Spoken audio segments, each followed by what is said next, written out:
Hi beautifuls, welcome back to my Chanel and welcome to that awful time between Christmas and New Year's in which the painful dread of existence may set in and you're wondering, what am I even doing with my life? What is this day? What even is today? At least that's how I feel between these two dates in which realistically, the time between Christmas and New Year's is like a weird limbo. So my lovelies, welcome to my Goodbye 2022 video. This is a video series that I do between Christmas and New Year's every single year, mainly as just a little love letter to myself in the future to look back on and sort of say, wow, that year was either wonderful, amazing, brilliant, never been done before, another club, great, put it in a blender, gout. Or on the other hand, if the year is just like, goodbye, I never want to experience any of that again, I'll see you never. Excuse me, I will not have that. Thank you very much. Goodbye. My God, where do I start with this year? So I finally booked my facial feminization surgery. I finally fully booked it in January, and that's when I began filming for my documentary, my facial feminization documentary, which is available to watch here on the Chanel, my loves. That was probably the first time in my adult life that I really felt like I'd made true progress as a human being in my transition. Can I say that? I guess I can say that. I mean, hormones and medication will only take you so far. Unfortunately for me, facial feminization surgery was just on the cards. It's something that I really wanted and it helped alleviate my dysphoria. In fact, actually, going along from that point, this year is kind of like the first year I've ever experienced true adult life. And I say that with like an asterisk nearby it because I, in fact, lived by myself almost this entire year. This is gonna get a little bit interesting, this video, I think, because So if you don't know, my ex dumped me 2 years ago in November and kind of left me feeling a little bit like miserable about the whole thing, let's be honest, believing all sorts of anti-vax nonsense. So earlier in this year, he moved out of the shared home that we had had for 2 years. And let me tell you, this was the very first time, the very, very, very first time in my life that I've ever lived by myself. 32 years old, and first living by myself as a transsexual woman in the UK, in London, with all the responsibilities of rent and bills and all those exciting things. Disgusting. I was truly a little bit nervous, not gonna lie. It's the first time of actually doing something really big and important like living by myself. So because of the nature of my work, it is by myself in my own home. I work from home in my own little makeshift studio, although even the studio has come a long way since when we started this year. Living by yourself, I cannot explain to you, if you have the opportunity to do so, how wonderfully character building it is. I can't even quantify the amount of skills that I've taught myself over the last year of living by myself. It literally is all my responsibility. My life is entirely my responsibility.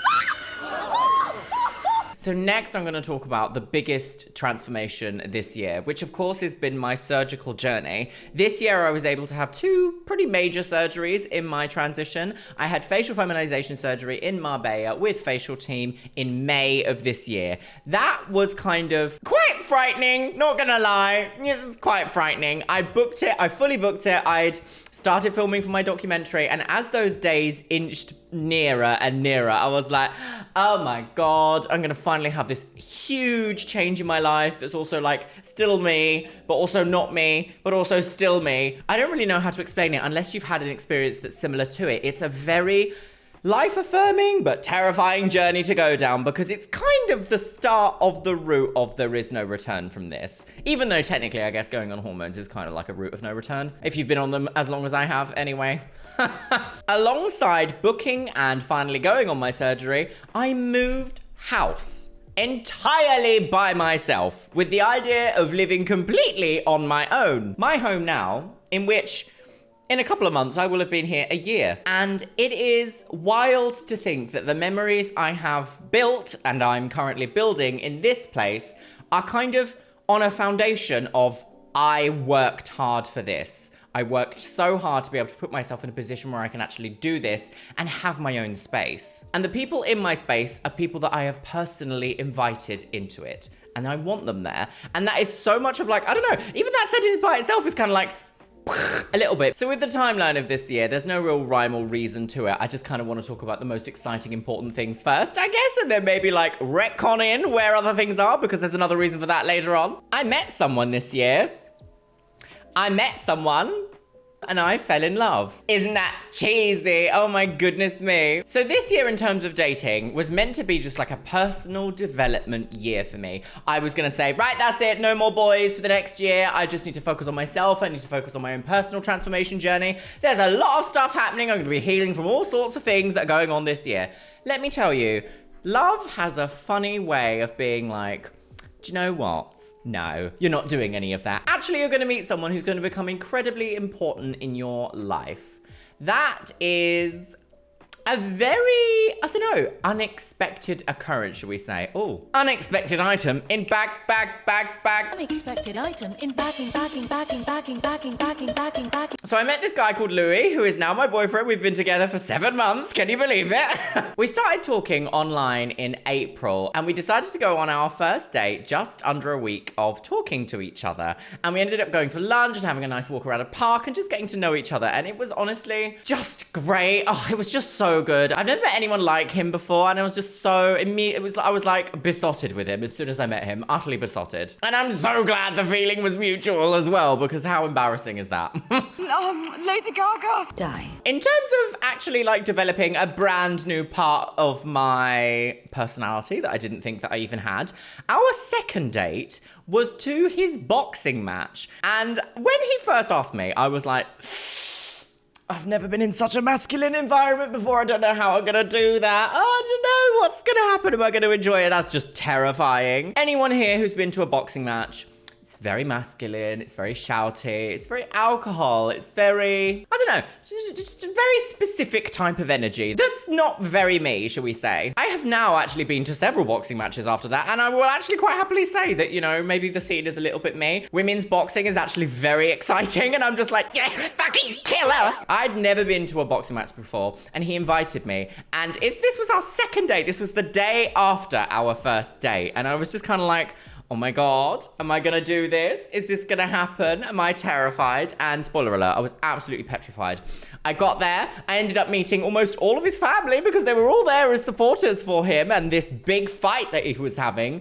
And it was just absolutely wild. One of the most masculine, bizarre environments I've ever been in. I was in the bar and a bar fight broke out and I kind of had a little bit of a moment of like, oh my God, am I in a bar fight? Is this a bar fight? Is Luxeria in a bar fight? These guys got too drunk and were just absolutely beating each other and were pulled out by the ears by security. Every single member of security was the biggest man I'd ever seen. And I remember getting out of the Uber, looking at the queue of people to go into this. I arrived by myself, by the way, and was like, oh my God, this is so manly. I'm genuinely quite frightened. And I just walked straight. I did basically what I used to do as a club kid, which is you walk straight past the line, you go up to whoever's on the door and go, hello, I'm a VIP, I'm here to see blah. And you know what? It worked. And I'm really gagged that it did, because if that hadn't have worked and I'd had to stand in the queue, I would have been like, oh my God, anxiety is at 4,000,000%. Nothing like it. What I'm trying to say is it was probably the most intense date I've ever been on, and it was incredible. Also, something that happened in the first quarter of this year, which I was fully gagged, and I am forever thankful that it happened, is I got a silver play button for this Chanel, my loves. A silver play button presented to Luxeria for surpassing 100,000 subscribers directly from YouTube. And guess what? This came with a letter from Susan, and I was a bit like, oh my God, has she seen me going, Susan's at it again, girl. She's demonetizing my content. Stop it. Get some help. But there we go. This is a silver play button. Now, I do actually have an original one. Shall I show you? Actually, I'm going to go get it because it's a little bit sentimental to me. This is my first ever silver play button. Let's ignore the name there. It's a bit of a dead name. Don't you worry about that. We're going to move straight on. I got this in about 2012, I think. And this was for my original YouTube channel passing 100,000 subscribers. Now, let me tell you, in about 2014, 2015, that YouTube channel experienced some very negative side effects about posting about trans content, shall we say.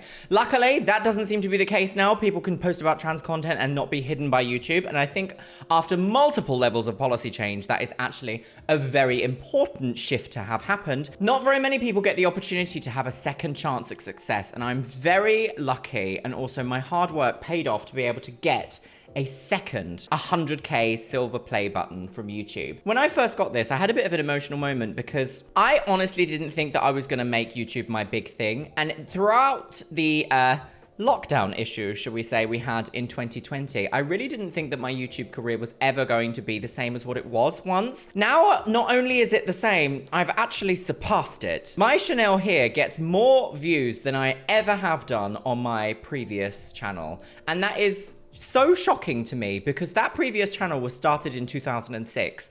I have been a YouTuber since October 2006. I've been a YouTuber since October 2006. That's nearly 20 years ago. I started out in the beauty space, and for a long time I had a little bit of resentment about the beauty space because I felt like my content could not pass a certain barrier. And you know what? I feel like at some point in life, you need to have that moment of reassessing exactly where you are and where you're going. Because I remember having a conversation with my bestie, Roly. Oh, this must have been 2019. And I said, if I don't get to a place where I want to be with YouTube in about a year, I'm gonna quit. And thinking about that now is kind of frightening because if I had have done that, I would never, ever, ever have gotten that silver play button. And we would absolutely never have any form of commentary or thought-building exercises that we have here on the Chanel. There would have been no The Swan Girls. There would have been no Bridalplasty, Stab. And it just goes to show that actually shifting your view about something and the way that you've always done something, shifting it slightly can actually bring in a huge amount of new exciting opportunities into your life. I remember I started with doing commentary on America's Next Top Model, and I then expanded that into looking at old reality TV full stop. And now I have like 4 or 5 shows on the go in which we all explore just basically how the turn of the century, or the turn of the millennia, should I say, media impacted us as millennials. Most of my audience here are between 25 and 34 years old. How did this media have such a deep-rooted negative effect on us? I just don't know. The idea that sometimes occasionally we'll come across a good piece of media and I'm like, oh my God, there was good out here all along. Talking about media and commentary, this year we saw the end of The Swan. Nellie Galan is no more. Why aren't you making it to the pageant? That show has brought me such untold, unexpected item in the bagging area. Bagging. Unexpected joy in my life. And not because of the show, but because of actually creating an environment in which we can discuss these sorts of shows on my Chanel has created a community here. And not only just like a little community, quite a large community in which we all can talk about how these individuals going on this unholy, utterly ridiculous plastic surgery transformation show has impacted our vision of ourselves and the projected vision of the outside world, so to speak. It is a very bittersweet moment to think that I think, as of right now, all of my content around the Swan has kind of been already made and is finished. That's kind of a weird thing to think of because I think a lot of you guys actually found me through my commentary on the Swan episodes. Another section of reality TV that we finished this year was America's Next Top Model Cycle 1 and Cycle 2. And let me just tell you, I'm gonna keep going with America's Next Top Model for as much as I can, for as much content as I can until I am fully blocked by the copyright monsters. The content on my channel has taken me to some really unusual places because I feel like my channel kind of conjures a sense of nostalgia as well as like Foreboding doom! if you can call it that, because a lot of the shows that we watch here are old shows, and old shows always have very specific references to things at the time, whether that's culture at the time, whether that's people's attitudes towards others at the same time, whether that's literally painting a dining room purple and pink. Oh my God. Oh my God. What is the archway for? It's all very nostalgic, especially when it comes to shows like America's Next Top Model and What Not to Wear. Daytime tweed with an evening chiffon. Strangely enough, I do actually think that the first and second seasons of America's Next Top Model, while they do cover stories and topics and moments that I feel like are particularly problematic, I feel like both of the seasons that we have covered so far have been quite stoic in terms of their impact. So we've had very, very brief conversations and maybe like full episodes based around the idea of body image and what that means for people that might be suffering from body dysmorphia and what those things entail. I know for a fact that in later seasons, we're going to be covering some pretty heavy topics and probably some topics that are going to get my videos limited or demonetized, or Susan's going to be like, actually, I don't think you're doing that, madam. Electric chair. And you know what? We'll cross that bridge when we get to it. This year I've been kind of like scattered over multiple different series of shows, and I think next year I kind of want to hone that down a little bit and also put in some new things that I want to try out as well, and hopefully you guys will love it, girls. Talking about the end of an era, I also want to mention about There's Something About Miriam. This was quite possibly the most shocking reality TV show I've ever watched, and I know I said that in every single episode that we watched, but my goodness me, the skills that taught me of how to deal with copyright, how to approach policy, how to actually argue in sort of like, not legal terms, but kind of legal terms, because all these places are like, no, you're still trying to violate copyright. No, I'm not. It's actually completely legal under fair use and fair dealing laws internationally to use content for educational, reactionary, or commentary purposes. But you'd never know that from the way that they're just like, ban. So Endemol, which is the company that produced There's Something About Miriam, will be producing a documentary on Miriam's life relatively soon, and I have a hateful feeling they're going to feature a load of clips from There's Something About Miriam and try and paint themselves in the light of like, we were doing it for trans rights. Yeah, we put trans people on the map. No, you didn't. What you did is exploit every single person on that show. Hateful. When I started There's Something About Miriam, I didn't realize quite the journey it would take me on. I knew that it was bad. I'd read the articles. I'd seen the Whisperings About Harsh Reality, the podcast about There's Something About Miriam. And I'd also generally seen the consensus of people talking online, the discourse about the show. I didn't really realize we were going to quite see that much into it. Reality TV is a very strange little demon that is sort of like fine to gently play with, but you do also have to remember it is a demon. I guess it's kind of like playing with I don't know, like a lion or something. Like you're like, this is fun. But if you were to see someone playing with a lion on TikTok, you'd be like, something bad's gonna happen to you if you keep playing with that lion. What the hell is going on with your eggs? Swiftly moving on to a completely unrelated and different topic. This year, in terms of personal development, something was actually uncovered in my life that makes a lot of sense that I did not even really realize was a thing until I started the process of investigating it in 2020. This year, I was diagnosed with ADHD. Are you shocked? Because I was kind of shocked. Growing up as a kid, I was always a little bit different. Spoiler alert.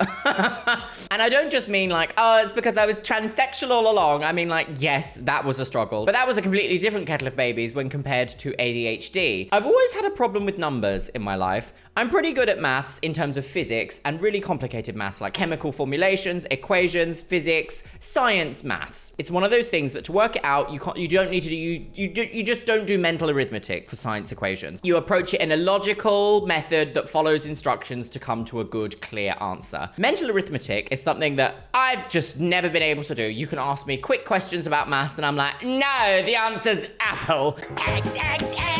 And I'm pretty much convinced that it's dyscalculia, and I think that it is dyscalculia associated with ADHD. As a child, I didn't really have a large group of friends. I actually found it quite difficult to socialize, and I would always get stricken with this like unbridled, crippling panic every time that I was forced to speak on stage or do things in social environments in which I wasn't particularly comfortable with or confident in or had ever done before. And this is one of those things that for a long time, in the 90s, especially when I grew up, being neurodivergent, the word neurodivergent didn't even exist. It was not a word that I knew of. It was not a word that my parents knew of. It was probably not a word that my teachers knew of. And you would never get like put forward to be tested unless there was something like really visibly, unless you were literally like an extreme case. Let's just say that, an extreme case. I went to a special education school, unrelated. It wasn't because I had ADHD or undiagnosed ADHD at that time. It was because I was relentlessly bullied in my other school. I've always had a very different way of approaching things, and I've always been very, for lack of a better word, obsessed about very specific things. Aesthetic is something that I get obsessed with, and any deviations from what I consider to be my aesthetic at that time brings me great discomfort. A great example of this is I have to have white blonde hair and I have to be wearing black. If I'm not wearing black or I don't have white blonde hair, something in my brain is like, this is deeply wrong, this is deeply uncomfortable, this is not correct. And for a long time during my early 20s, I tried to like push past that in a way of, I don't even know what the word is, almost like self medicate my way out of it. Mummy had a clubbing problem, let's just say that. I don't really want to get into it any further than that, but there was lots of other things going on behind the scenes that I didn't know was a direct result of me trying to self-medicate my ADHD. I do struggle with ADHD on a daily basis. It is something now, though, that I've come to realize isn't just innately me. It is this thing that is a part of me that I can say, oh, the reason why I'm having a difficult moment with this is not due to me innately being a problem. It's actually due to this thing. It's because I'm wired differently. And actually, like, moving forward with the process of diagnosis was hugely impactful in my life. Even just talking to my GP about the potential of having neurodivergence of some sort. I came off the phone call from my GP and I like sobbed. And this was back in February, I believe. I'd mentioned to them previously, but I was like, I need you to follow up. Like, you have to just help me with this because there's clearly something happening here. I don't know what it is, but please help me. They put me forward to a mental health specialist, and I was formally diagnosed in July. This huge weight was like off my shoulders. In the strangest way, it was almost like my soul felt a bit relieved at this way of saying, oh, I'm not innately incorrect. It is actually the way I see the world.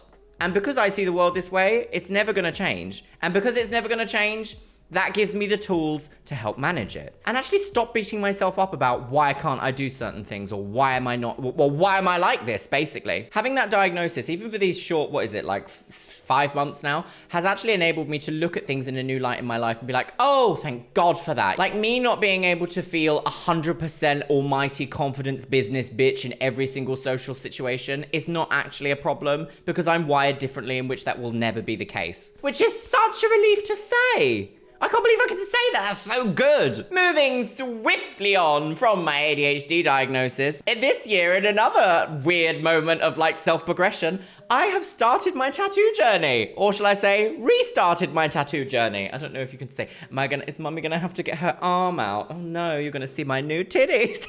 I have to wear a very glamorous sports bra at the moment, so that's what you're seeing. But this is my current tattoo progress. I have had to put it on hold, weirdly enough, because someone decided to go and get all this surgery. What'd you go and do that for? You're a mess, woman. Next year, I will be revisiting my tattoo ideas and I will be progressing them further and further and further. So I'm going to tell you a little bit about my inspiration for my tattoos on this arm. So in true goth fashion, this is going to be my death arm. On this side, you're going to find all sorts of things you might find in a graveyard or relating to death. Now, I have a German and British heritage and I want to delve deeply into both of those pasts and actually try and incorporate cultural moments of heritage surrounding death into this arm. But first of all, I wanted to get the beautiful gothy things out of the way. For example, firstly, a monochrome rose here, and obviously a skull. I previously had tattoos all the way up here as well. These are something I designed during my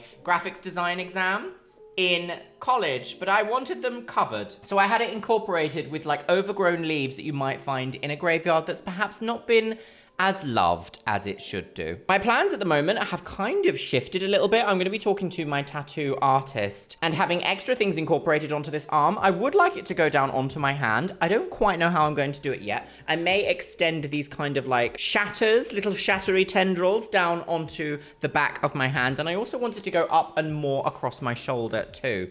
And then that will be the very end of my death arm. This side I want to be my demon arm. Now, I don't know if you know about me, I'm very into demonology. In terms of actually understanding what these demons are, where they came from, how they affect people, and what they're doing in the afterlife anyway. I think folklore and demons and little mischievous characters and ways that people describe like how people have suffered with things like mental health or questions in their life, shall we say, whether that's about sexual orientation or gender expression, have always absolutely fascinated me because throughout all sorts of cultures, all sorts of worlds, all sorts of time periods, you will find people attributing these mischievous little creatures with very specific types of personalities. And I'm going to be getting some of my favorite ones incorporated onto this arm. And I'm not going to tell you what they are yet. I will, however, say I really want a little section of Fallen Angel by Alexander Cabanel somewhere somewhere on this arm. I'm thinking maybe the upper part up here, but I really, really want that little Lucifer tear somewhere up here. Somewhere. Weirdly enough, demons and demonology and dark imagery has actually given me a lot of strength in my life because I have always been told, ever since I went to a religious school at 4 years old, you are the devil, child. There's something wrong with you. You're a demon. And I've always found solace in those weird and wonderful little creatures that are always responsible for everything wrong in this world, apparently, even though the Almighty Creator created everything in it, and He is almighty, omniscient, and all-powerful. No, I'm not religious, but I just love the imagery and the dark imagery surrounding demonology. So that is my plan, hopefully for next year. Once I finish this side, I'm going to start this side, then my legs, and perhaps my sides and my shoulders. Currently, I am recovering from my breast augmentation surgery. I will be making an entire video about that in January once they're a little bit more healed. I'm still waiting for something called the drop and fluff, which sounds a little bit like the bend and snap. No, I'm still waiting a little bit for them to drop and fluff so I can take the final shots for that video. It's not going to be a documentary, but it is going to be a video about my experiences, a little bit vloggy as well in it. So keep your eyes peeled for that in January. And you know what, my lovelies? What better way can we finish this year than by saying a massive thank you to all the Patreons. You can see yourself scrolling past on the screen here, my loves. Thank you so much for joining the Patreon. If you want to join the Patreon, click the link in the description box below. And you can get all sorts of perks for the Chanel, my loves. If you want to follow me on Twitch, it is Luxeria Plays. I will be bringing back my Twitch shout out probably in the new year now once I actually get a wrangle on healing. I also want to say a massive thank you to my top tier Patreons. Aloria, Luke Peterson, Stephutek, Orkos Samoji, Beebles32, Camille Sara, Shell Herman, Christy Crownova, Christina Kyle, Connor, ContraPoints, Danielle, Danny Smith, Dr. A, Elizabeth Stone, Eric Castillo, Jen Martin, Jennifer Herman, Jenny Hendricks, Caitlin Wright, Catherine Ritter, Laura Jane again, Les Banana, Lisa Pennington, Min TM, Mariah Sherman, Nixie Tricks, Paolo Rivera, Rachel the Seabiscuit, Ryan Vita, Sexy Texy RN, Slampire Queen, Traverful, Tromo, Victoria Corella, and Zoe Sevier. You guys have made this year absolutely excellent. And it's almost been such a good year that I'm a little bit worried that somehow the pendulum of the universe next year is going to be like, 2022 is a really good year for you, Luxeria. Why don't we cover 2023 in filth? And you know what, my loves? My editing skills this year have come a long way. I have really honed my craft here on YouTube, and you guys absolutely love our little cutaway meme moments that we have in the videos here on the Chanel. So do you know what? What better way can we end 2022 than by having a supercut of all this? I'll see you in 2023.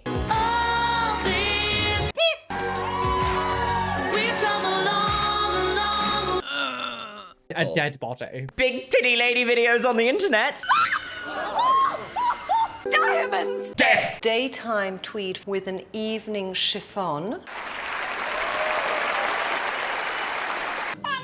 I always hated it. Electric chair. Pussy. Pussy. Pussy. I'm speechless. What is this?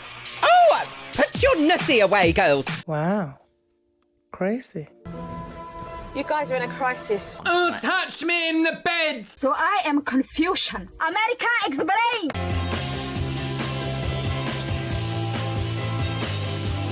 Stonehenge. That's absolutely disgusting. Ikea, the wonderful. I could not believe it. Ikea, the wonderful. I've cracked the code, Oh, girl. girl, she's got a degree.